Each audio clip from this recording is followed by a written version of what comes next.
اللہ کے نام سے شروع کرتا ہوں جو بہت مہربان نہایت رحم والا ہے۔ معزز سامعین کرام، السلام علیکم۔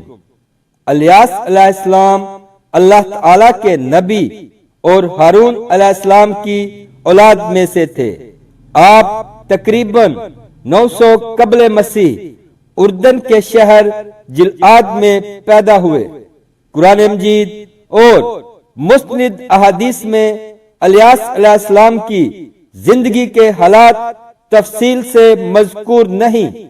قرآن مجید میں آپ کا ذکر مبارک 2 مقامات پر آیا ہے، ایک سورہ انعام میں کہ جہاں دیگر انبیاء علیہ السلام کے ساتھ آپ کا اسم گرامی بھی مذکور ہے، اور دوسرا سورہ صفات میں جہاں نہایت اختصار کے ساتھ آپ کی دعوت و تبلیغ اور واعظ و نصیحت کا ذکر ہے۔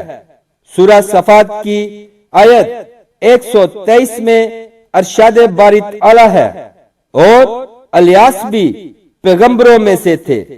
قرآن مجید میں آپ کا نام الیاس، جبکہ انجیل یوحنا میں آپ کا ذکر ایلیا نبی کے نام سے کیا گیا ہے۔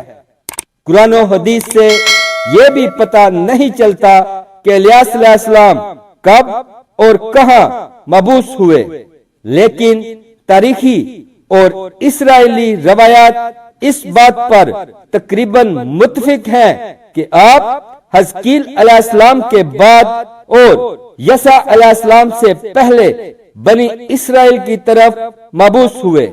یہ وہ زمانہ تھا جب بنی اسرائیل کی سلطنت 2 حصوں میں بٹ چکی تھی۔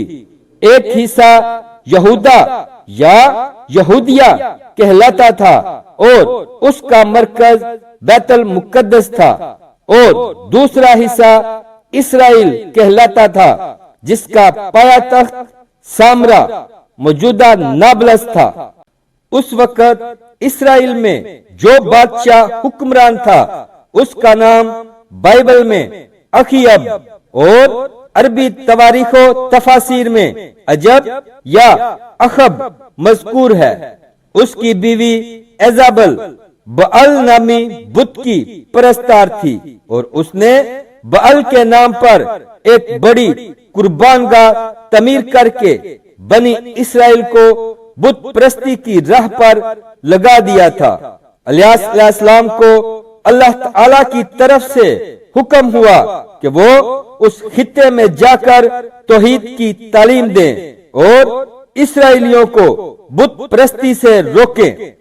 مورخین اور مفسرین اس بات پر متفق ہیں کہ الیاس علیہ السلام کو ملک شام کے یہودیوں اور اسرائیلیوں کو توحید کی دعوت دینے کے لیے بھیجا گیا تاکہ کفر و شرک اور بت پرستی میں غرق قوم کو راہ راست پر لایا جا سکے، اور یہ لوگ ایک اللہ اور اس کے رسول پر ایمان لے آئیں۔ بعل بت یہودیوں اور اسرائیلیوں کا سب سے بڑا اور مشہور دیوتا تھا۔ کہا جاتا ہے کہ وہ بت سونے کا تھا، اس کا قد 20 گز تھا، 4 منہ تھے، اور 400 افراد اس کی خدمت پر مامور تھے۔ یمن اور شام کے عوام کا پسندیدہ دیوتا یہی تھا جس کی سینکڑوں سالوں سے پوجا کی جا رہی تھی۔ روایت میں ہے کہ بال کے پجاری یوشع بن نون علیہ السلام کے زمانے میں بھی تھے، اور آپ نے شام کی فتح کے دوران ان سے جنگ کی تھی۔ سال کے مخصوص مہینوں میں اس دیوتا کے گرد میلے لگتے، منتیں مانی جاتی، سونے چاندی کے نذرانے چڑھائے جاتے، طرح طرح کی خوشبوؤں کی دھونی دی جاتی، اس کی قربان گاہ میں جانوروں کو قربان کیا جاتا، اور خاص خاص مواقع پر انسانوں کی بھیٹ بھی چڑھائی جاتی تھی۔ عبرانی اور سامی زبانوں میں بعل کے معنی آقا،